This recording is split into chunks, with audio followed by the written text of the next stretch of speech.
On March 20th, 2018, it was a chilly afternoon in Kigali and a lot was happening. Over 40 heads of state and government were in Kigali to sign the historic Continental Free Trade Area Agreement. And of course, lots of deals were to be signed on the sideline. One of the deals that caught many eyes was TradeMark East Africa trying to keep time to renew their partnership agreement with Rwanda. And the CEO of TradeMark, Frank, was in town. And of course, most of the roads had been closed. And what they had to do was to jump on the bike and go to the Ministry of Finance and sign this deal.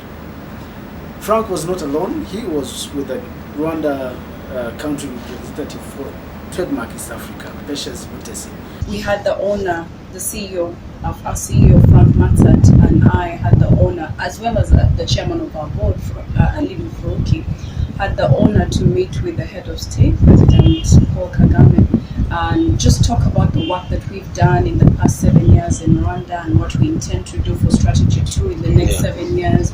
And out of that meeting, it was really refreshing to see the government's reinforcement of their partnership with TradeMark. And immediately after that, we had a lag of about an hour between the meeting with the President of the Republic and signing of the MOU at the Ministry of Finance. And we had to do what had to be done at the time.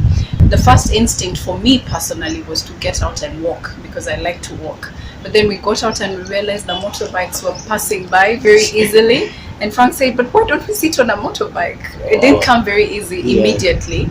But we sat on it and we were able to get to the ministry on time, and we signed an agreement, which means that now we're able to just start implementation of our program, which is a very exciting time for us. It was your first time to sit on the bike?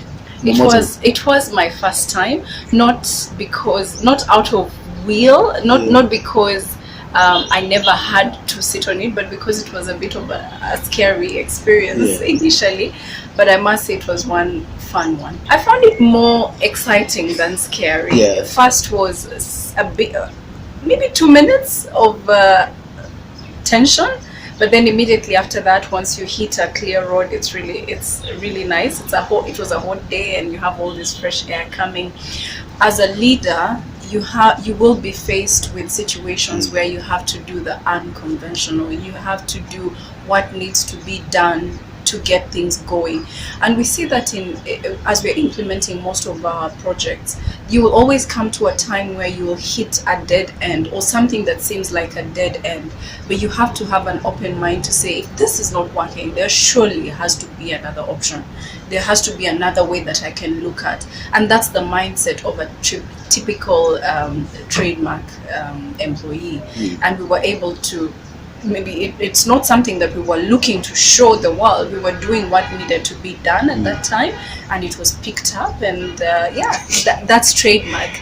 So the government of Rwanda has a huge plan for industrialization, and the reason for that is really to boost Rwanda's exports.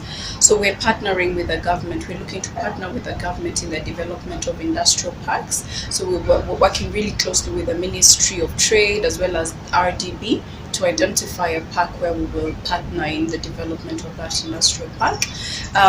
We're also looking to enhance transport on Lake Kivu. In Rwanda, we don't have too many water bodies, and even those that we have, actually we don't have few water bodies. They're small, but they're many. So for those that we haven't really exploited them the best that we could.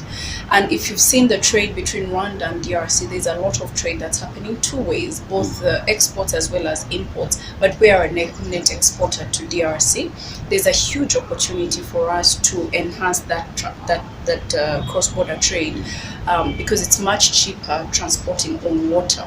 So we'll be working with the government of Rwanda through the Ministry of Infrastructure to develop port infrastructure in Rusizi and Rubavu, both to serve the east to west trade, which is cross-border, but also north to south, because there's a lot of goods that could potentially move from, or do move from Rubavu to Rusizi and from Rusizi to Rubavu, and that will be much faster and cheaper on water.